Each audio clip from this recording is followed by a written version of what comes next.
the age of paternalism in Barbados has come to an end. And in the early stages of this country's development, it was appropriate that a government of Barbados should help my parents who couldn't afford it to send me to university. Nothing wrong with that. That was the role of a government then. But I'm not in a position to help them. And I have a daughter who is about to go to university. And I feel that the country that allowed me to be able to live the way I live should ask me if I want to send my daughter to university. Just send me, look, pay to send your daughter to university. There's nothing wrong with that. Those who can afford to should pay. And we should reserve the resources for those who still can't.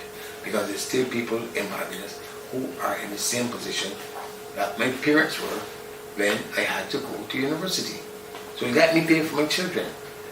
And I have no difficulty with that. But reserve the money for those who can't send their children to university, rather than fool ourselves that we can send everybody because we don't have the resources to do that. And this is the kind of discussion that we must have. As Minister of Finance, Ms. Martin should tell the people that in 1995, as being Minister of Education, she commissioned a Sherry report. And the Sherry report recommended to my cabinet that we should have asked students to pay tuition fees.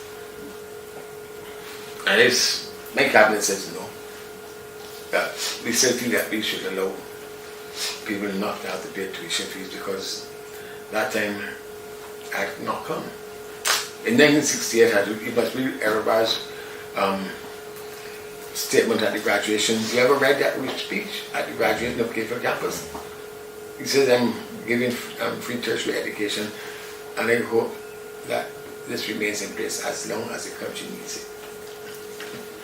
Not forever and ever.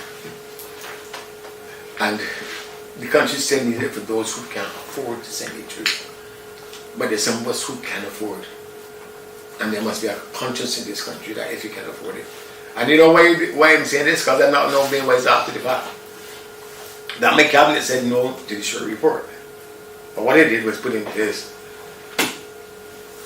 a tax incentive that the day may come where we will have to ask parents to pay for their tertiary education. And I created, as Minister of Finance, the Registered Education Saving Plan. That if you put money to save for your children's tertiary education, you get the withholding tax on interest. You take off the withholding tax so that you accumulate larger and larger benefits. We need to tell people that that's what we must do. Save for your children's tertiary education and get the benefit of that registered education saving incentives.